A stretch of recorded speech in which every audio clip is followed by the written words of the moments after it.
Sciences with specialization in aquatic ecosystems at the University of Conception.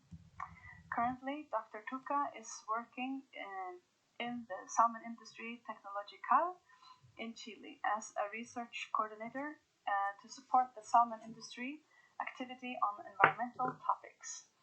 During the last years, he has worked on ecological risk assessment procedures with a greater interest in chemicals of emerging concern.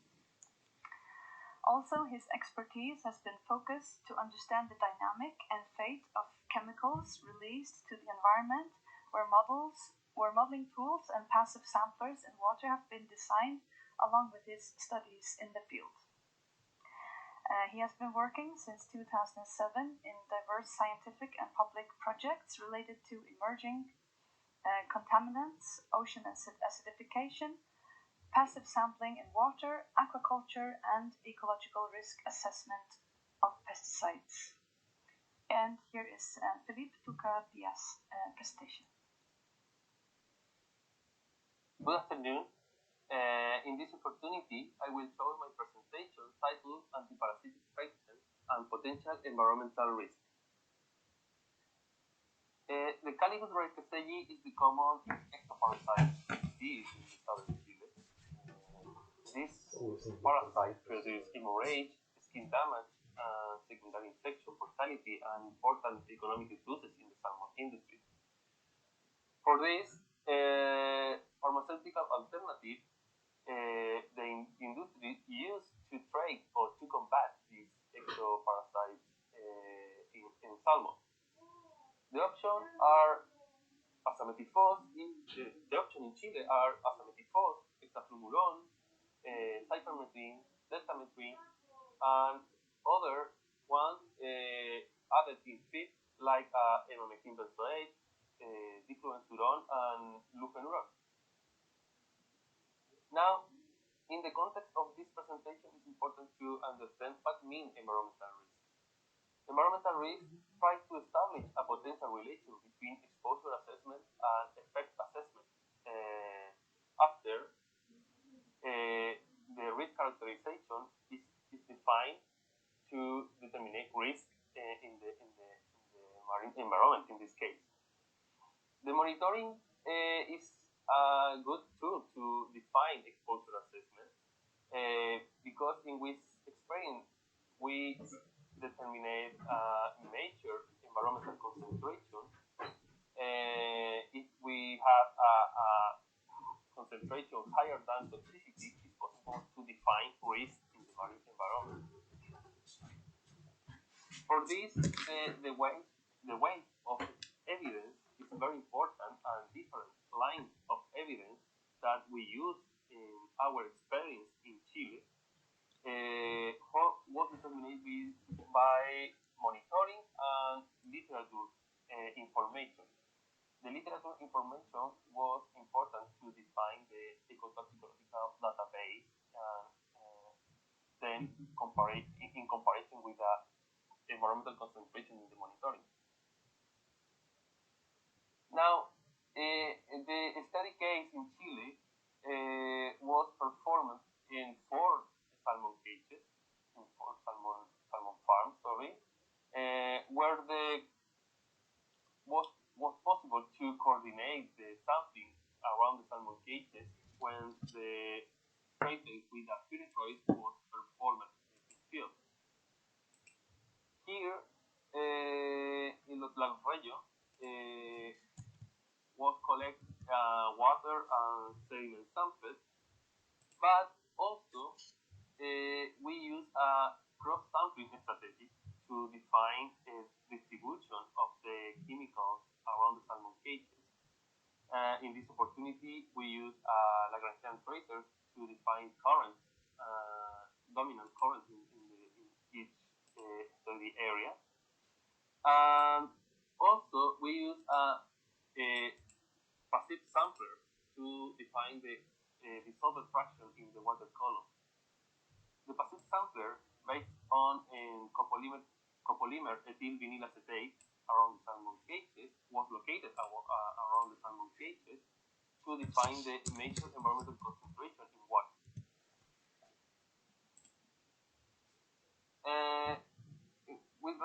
with regard to the result in this study, the sediment concentration of the cypermethane and deltamethane was found between 4 and 6 nanograms per gram by weight of the residual erythroids in field. In the other case,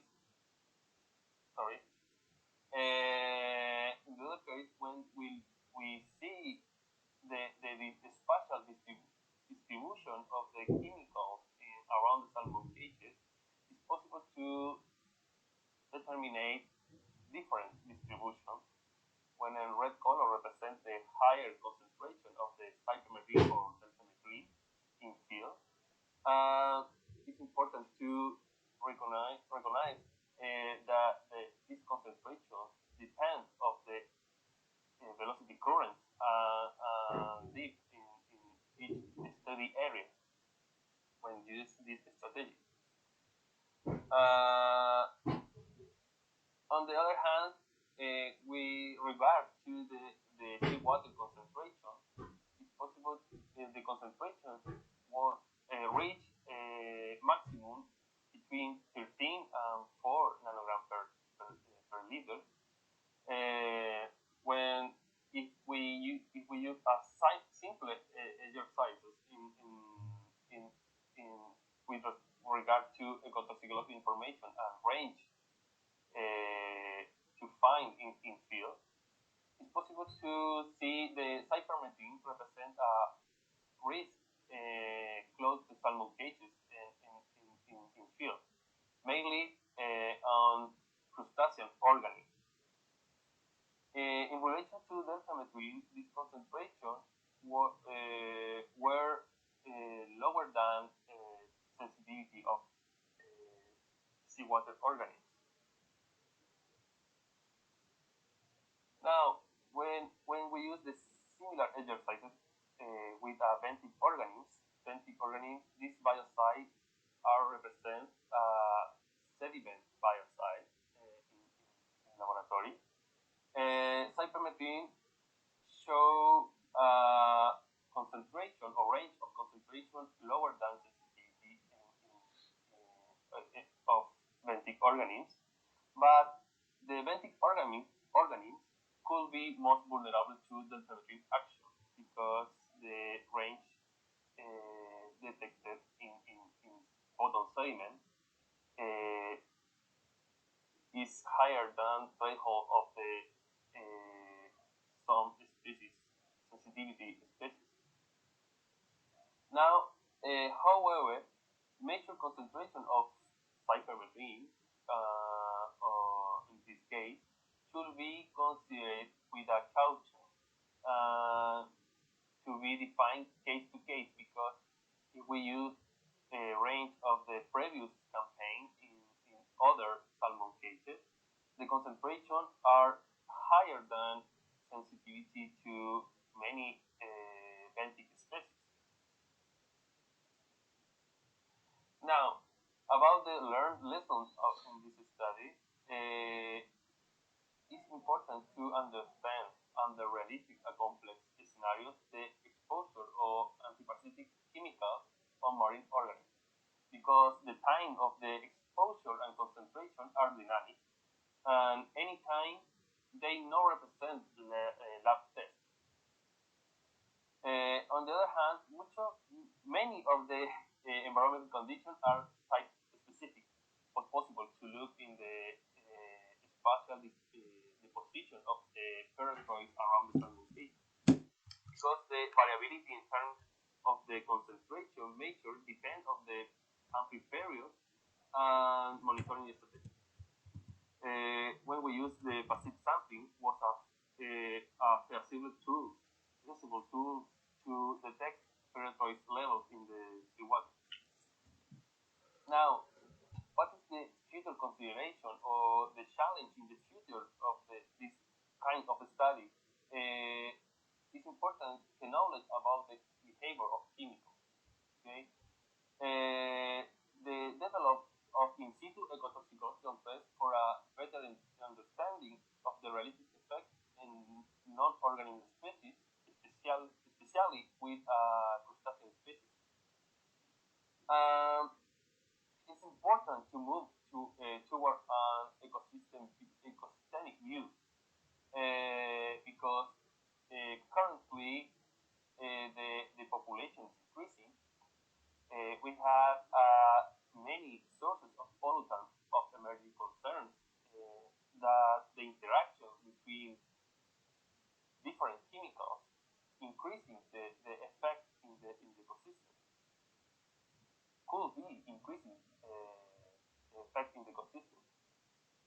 The climate change, if we define with the ocean acidification, temperature, and oxygen variable, the chemical depends on this variable and behavior on effect of this chemical depends on the change, environmental change. So it's important to the relation between natural changes and chemical variable in the environment. On the other hand, the long-term surveillance of chemicals is important, and collaborative participation between diverse disciplines like ecotoxicology, chemists, and ecologists is very important to define well-studied relation to risk in the environment. Thank you very much.